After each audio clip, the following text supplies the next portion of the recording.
What is going on, everybody? Welcome back to the channel. Today we're going to be working on the Mercedes, a car that has been neglected on the channel, even though it's the one that does the best view-wise. I'm planning on selling the vehicle, and the way that it sits right now, I don't feel too comfortable selling it, so we're going to be putting some love back into that car, getting it ready to sell. If you guys haven't seen the last video, I basically put the last suspension parts for the Civic. She is now on the ground, and hopefully in the month of November, we'll go on our first test drive with that vehicle. So if you guys want to see that, subscribe. Turn post notifications on. Stay tuned for those videos. Without further ado, let's go downstairs, get all the little parts that we have to install onto the Mercedes, and let's get to work. The little things I'm doing to the vehicle today are very small things that technically don't need a video, or they could be just background things that I do that don't need to be shown. I have this opinion that YouTubers have made the automotive scene like way too crazy. Everything has to be the craziest thing ever, and it's great entertainment-wise, content-wise. But for people like me and you that are probably barely getting into vehicles, or we're simply just don't have the budget to do crazy things like that, I kind of feel out of touch with those videos, and I want to see videos that I feel more relatable to, just because same way that they're influencing us to want to do crazy builds like that, even though we don't have the budget, I feel like there should be people that influence you to just do whatever you can to your vehicles that add as much value and keep it maintained as much as possible. You know what I'm saying? Little style that I'm trying to go with, at least for right now. I do have crazy ideas, but for right now, we're gonna be doing little details to the vehicle. It's gonna be very hard to try to do a thumbnail for, but we're gonna try it out.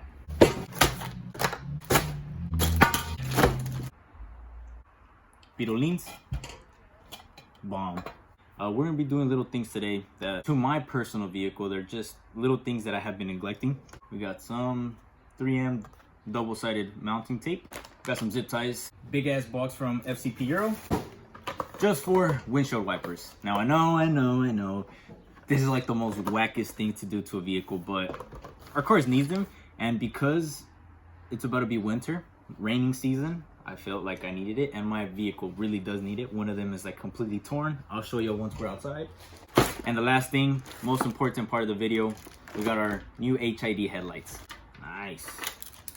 Let's go outside to the Mercedes and get to work. I'm gonna start with the easiest thing first, the windshield wipers. In order to remove the windshield wipers, you just slide that bad boy off, and this thing should just come off. This right here is what's ripped off my windshield wiper, and it's making all these little streaks right here. Before I go ahead and install the new windshield wipers, I'm gonna go ahead and clean off this area. I went ahead and take off the Zealous sticker from the vehicle, and we got some residue left over from the glue, so we're gonna go ahead and clean this up. This probably isn't the best thing to use to remove that extra glue residue, but it's what I have right now, and it seems to work, so we're gonna go ahead and use this. Got all the extra residue off the windshield.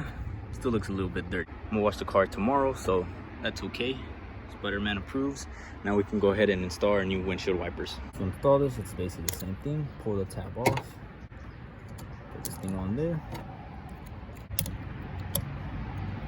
Very easy job to do. Spider-Man approves. So the reason I bought zip ties, the previous owner installed is LED interior lighting.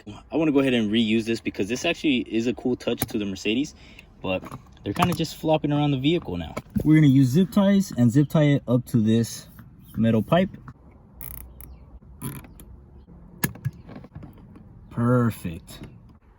This is basically how it looks from passenger's perspective. You don't see it unless you're actually looking under the seat. One other thing that I have to fix on this vehicle, I'm gonna go to the junkyard and try to find another one of these back panels just to swap it out. Previous owner looked like he just glued it on, but ignore that. We'll fix that soon. I'll show you guys later how it looks in the dark. Gotta go ahead and work on the front ones now. On the front, we don't have anywhere to zip tie, so we're gonna use 3M tape.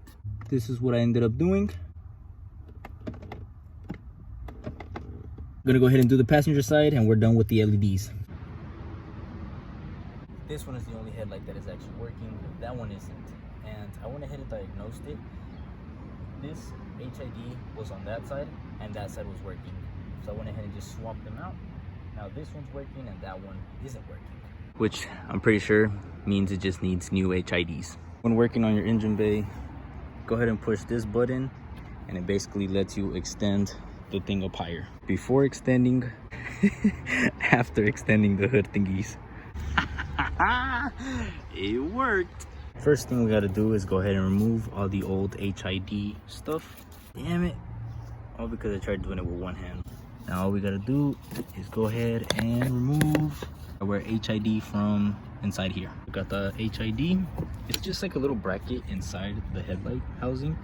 Just push it in and around, and it just kind of unclips or unhinges from a bracket inside there. Slide it out and go ahead and disconnect it. The kit came with a double-sided sticky pad. We're gonna reuse this spot, or maybe just a little bit higher. So we're gonna go ahead and use some parts cleaner, degreaser, clean this area out so that we can stick our ballast into this area. Double-sided pad has been applied. Now we can go ahead and install this bad boy right there. Just go ahead and plug and play. Everything is now plugged up. HID bulb is back inside its housing. The kit came with some zip ties, so I went ahead and just bunched up all the wiring under this bracket. From the top, it looks pretty clean, but if you actually pay attention, all the mess is right there. Now I'm gonna just go ahead and cut the zip tie off, and we're officially done with this install. Before I call this a completed job, let's go ahead and test it out. Perfect.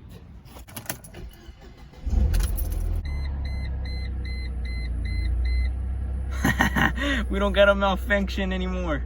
Let's fucking go. Bam. Frick, you guys weren't even. What the hell? No way, no way, no. Oh my. Well, that sucks. Ooh. This is what I was talking about. I feel like it's like a wiring issue. It works when you turn off the car and you turn it back on. It works for like the first 30 seconds. After that, it starts flickering. I might just send this to the mechanic that I know so he could check it out for me. He usually explains exactly what was wrong with the vehicle. It kind of gives me like the knowledge so that next time that this issue happens, I know what to look for. Because as of right now, I don't know what to look for. I don't know what to check. I don't even know what to search up. So this really sucks. So excited. I was like, man, this video went so perfect. Everything went to plan. But nope, the freaking HID didn't work. They just didn't work. That's tough. Here's all the time I have to work on the car. I have to go do some other things. Really wished the lights would have worked, but sadly it didn't go as planned. So Monday I'm just gonna take it to the mechanic. Hopefully he figures it out, because I just want the lights to be fixed. I don't want to be dealing with this anymore. I want to sell the car already. It's just little things like this that are keeping me from selling the car. It is Monday. I feel like a complete idiot. I took it to the mechanic and he fixed it. All he did was go ahead and delete the HIDs and just put regular bulbs on the Mercedes, which is not something that even came into my mind, only because I was so keen on making the HIDs work. And honestly, I thought that in order to do the HIDs, you had to delete the OEM headlight system. So I'm gonna take my L right here. If I'm being real, I wanted to get rid of the HIDs. I just felt like the OEM lines were cut out or something, or you had to modify it so that you could run the HIDs. I didn't know that. I'm a noob. It looks a lot cleaner in the engine bay without all the HID ballast and wiring stuff. And the headlights just work. So I'm just happy that at least it works. So let's go outside so I can show you guys final product of just everything. Just to prove to you guys that the HIDs, they're completely deleted from the car. Oh, that's so nice. I thought that the halo rings weren't gonna work anymore, but they still work. Apparently I wired them up to the fog lights or to these. I don't remember exactly. He didn't necessarily tell me what was wrong. He just was testing them and it would get connection and then randomly it would stop. So he was like, honestly, your best bet is just to swap out the HIDs for just some regular bulbs, and that's what he did. So headlights are fixed. Now the other thing that I worked on, the vibes inside the Mercedes. Oh my goodness, it looks good. The vibes are immaculate. Now in the front, it's actually held up pretty well. The car just looks sick from the interior, man. Can I get them to work? Yep, perfect, nice and smooth. That's gonna do it for today's video. I'm glad all the little things that I did to the Mercedes went well, except for the headlights, but at least that's all fixed now. I don't want to give off the impression that I neglect my cars. Maintenance wise, I don't neglect them. Aesthetically, probably yes, but I care more about a running car than it looking good than having a very good looking car and it not run right. that's just my dilemma with cars. Hopefully I can get the car ready to sell in the month of November. I really just want to get rid of it, so I'm working hard, working as fast as I can to try to get that car ready just to sell. I just want to get rid of it, get some money back, and just simplify my life having one less car. Hope you guys enjoyed today's video. If you did, drop a like, comment, subscribe. I'm trying to reach 1,000 subscribers by the end of the year. I'll see you guys in the next video. God bless. Échale ganitas.